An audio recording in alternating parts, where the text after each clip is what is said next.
Kebetulan saya ini kan sebagai karyawan di pemerintah daerah. Saya ingin menyampaikan terkait keberadaan Padepokan itu sendiri. Agar ini semua tahu gitu loh. Dan alhamdulillah saya ini sebagai salah satu pelaku sejarah tentang masalah Padepokan itu sendiri. Nah, sejarahnya begini, tahun 1982. Nah, kebetulan saya ini kan sebagai karyawan di pemerintah daerah. Saya masih remaja pada saat itu. Namun saya diberi tugas untuk menangani masalah tanah-tanah yang dikuasai oleh pemerintah daerah. Tanah-tanah yang dikuasai pemerintah daerah itu banyak banget. Tahun itu, tahun 82, ada pengajuan surat dari P dan K. P dan K itu belum berintegrasi dengan pemerintah daerah. Dulu masih vertikal ya, itu departemen khusus ya. Nah, kemudian mengajukan tanah untuk keperluan SMP 7. Nah, SMP 7 itu sekarang berdampingan dengan Padepokan itu, Persih yang sebelah timurnya itu. Maka ini riwayatnya.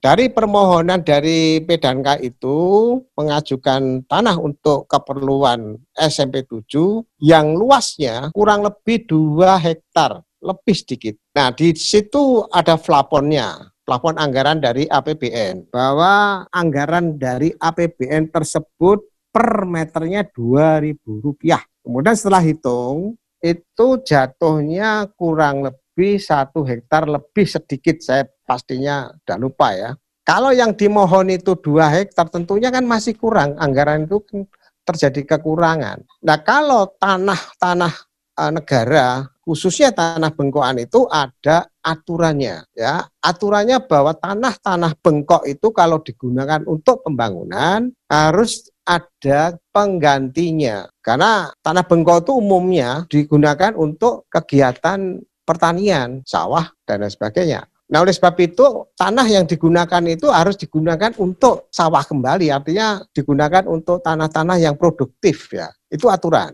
Nah, disinilah mulai saya berpikir untuk berinisiatif bahwa tanah itu bagaimana supaya bisa memenuhi kebutuhan tanah yang seluas 2 hektar kembali. Maka saya coba untuk kita hitung. Kalau dari tanah yang digunakan, yang dimohon itu 2 hektar lebih sedikit, nah kemudian plafonnya itu hanya kurang lebih hanya 1 hektar lebih, ya, sisanya itu ada 9 ribuan, tidak ada 1 hektar. Ini saya mengutak-atik gitu loh. Maka saya buat inisiatif untuk bagaimana tanah itu bisa dikuasai oleh organisasi kita gitu loh. Karena ini kan murah banget tuh, Rp2.000, bayangkan. Nah, di sini saya mulai untuk membuat telan staf kepada wali kota pada saat itu. Nah, setelah saya ajukan nota dinas kepada wali kota, saya dipanggil. Tanya, ini gimana kok tanah kok bisa dijual, itu maksudnya gimana? Loh, ini kan plafon yang ada itu kan tidak cukup, Pak Wali. Bahwa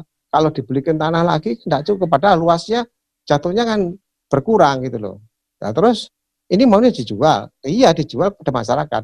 Loh, siapa sing tuku? Saya carikan Pak nanti. Padahal saya inginnya saya jual kepada Sejahtera gitu kan. Yang penting Pak Wali ACC dulu. Oh ya sudah, kalau memang ada segera aja. Ini saya setujui, segera nanti laporkan saya ya siapa yang beli. Udah, saya senang disetujui wali kota itu. Saya mencari pengurus ESA, ketemunya Mas Inggih gitu loh. Nah, Mas Inggih waktu itu ditugasi oleh Mas Tarmaji sebagai ketua DKP. Nah, karena saya ketemu Mas Inggih, saya buru-buru ingin segera ada surat masuk ke pemerintah daerah. Saya bilang sama Mas Inggih, ini ada tanah murah dijual, tolong segera ajukan permohonan, nanti akan saya proses gitu loh. Duitnya konti gampang, gampang, nanti gimana saya carikan gitu. Ya wes, dia enggak mau membuat surat, ya sini gak no tak tanda tangani. Nah, suratnya yang membuat saya ketik sendiri, saya konsep, beliau tinggal tanda tangan. Udah saya bawa, saya ajukan, saya laporkan kepada Pak Wali. Dipanggil saya, Pak Wali. Gimana ini sudah ada permohonan masuk? Oh siap, Pak Wali, ini sudah ada yang masuk ya, alhamdulillah gitu. Terus piye? Dan nanti saya adakan satu informasi ini kepada ESA, yang mudah-mudahan nanti segera terwujud. Wes sudah jalan kan gitu. Terus berikutnya saya kepada Mas Inggih lagi untuk memproses kelanjutannya. Nah, kemudian Mas Masih dengar, niki kok ujuk-ujuk kok Mas Inggih mengajukan tanah. Nah, akhirnya dikit agak, karena ini ada miss ya, akhirnya sampai ke Mas Imam. Terus saya dipanggil sama beliau. Saya, Mas Inggih, Mas Maji, Saya suruh menjelaskan. Saya jelaskan permasalahan ini. Saya tidak melihat dari siapa yang mengajukan, Mas. Yang penting ini dari Setrate. Jadi kalau memang ini di-handle kepada pengurus pusat, ya monggo saja, saya tidak ada masalah. Yang penting ini Esa. Oh gitu, ya sudah nanti diambil alih Dik Maji aja gitu. Jadi suratnya akhirnya berubah, yang dulunya DKP menjadi pengurus pusat. Tapi dokumen di pemerintah daerah ada itu kalau kita cari di situ. Nah, kemudian dilanjutkan kepada Mas Tarmaji. Karena sudah disetujui, lalu saya mencoba untuk koordinasi dengan Badan Pertanahan. Jadi yang saya inginkan bahwa bagaimana tanah itu bisa bersertifikat kan gitu. Setelah saya ke Badan Pertanahan, kita diskusi panjang, ternyata organisasi pada saat itu belum bisa mengajukan tanah yang bersertifikat. Ya di lazimnya di dalam satu organisasi itu yayasan yang sudah mendapatkan hak atas tanah itu. Banyak toh dulu itu sekolah-sekolahan itu kan didirikan yayasan yang akhirnya bisa mendapatkan hak atas tanah. Tapi haknya adalah hak guna bangunan. Kalau hak guna bangunan itu kan batasnya kan 20 tahun. Tapi bisa diajukan kembali, diperpanjang istilahnya begitu.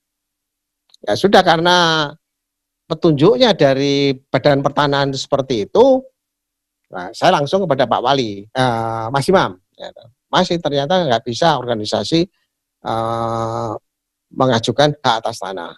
Ini bisanya yayasan, Mas, supaya membuat yayasan gitu. Oh ya sudah, kalau memang begitu, karena kita juga punya notaris, artinya warga Setrate yang profesinya notaris, yaitu Mas Darmo Sudagung dari Malang itu. Ya udah, akhirnya rapat ya, udah langsung diproses. Maka pendirinya pada tahun itu satu, Mas Yan Warno, kemudian Mas Tarmaji, Mas Imam sendiri, dan Mas Sugeng Wiono. Mas Sugeng Wiono itu Sekda Ngawi. Udah, akhirnya didirikan yayasan itu, tapi konteksnya adalah sebenarnya untuk agar tanah ini berstatus atau bersertifikat kan itu.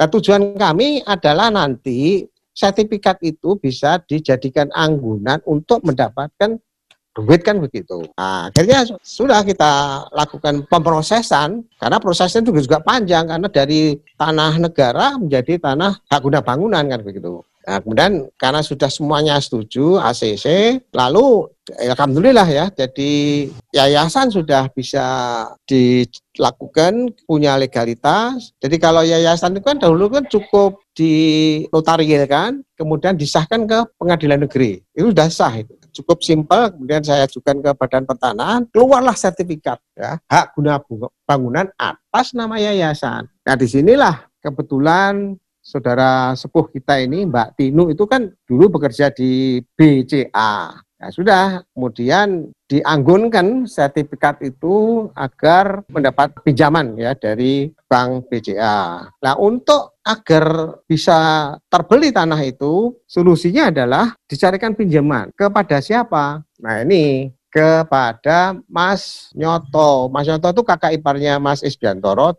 dalamnya Jalan Borobudur. Karena itu juga warga, juga saya itu kan pasiennya Mas Imam juga. Sudah, akhirnya dipinjami Mas. Waktu itu sekitar kurang lebih 10 jutaan lah. Yang sisanya itu kita carikan donasi. Banyak orang-orang Esa yang peduli menyumbangkan sebagian uangnya untuk, di samping itu juga ke cabang-cabang ya, Mas. Waktu itu kan cabangnya masih belum banyak ya. Itu ya tapi cukup banyak lah waktu itu.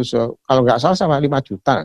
Akhirnya dipinjami oleh Mas Nyoto. Sehingga urusan dengan pemerintah sudah selesai kan gitu loh. Namun namanya pinjam kan harus mengembalikan. Begitu sertifikat itu dijadikan anggunan, maka karena Mbak Tinu itu juga orang bank, ya nggak begitu lama langsung itu bisa keluar duitnya. Sehingga ketika uang itu keluar, dikembalikan pinjamannya kepada Mas Nyoto. Nah, jadi sudah selesai itu. Disinilah sebenarnya proses tentang masalah tanah padepokan, sehingga kita semua warga Setrate, alhamdulillah kita bersyukur bisa mempunyai tanah tersebut. Kalau yang terjadi ada isu-isu bahwa itu karena jasa-jasa seseorang misalnya yang mempunyai adalah orang A, B, C, itu jelas hoak dan salah. Jadi seperti itu.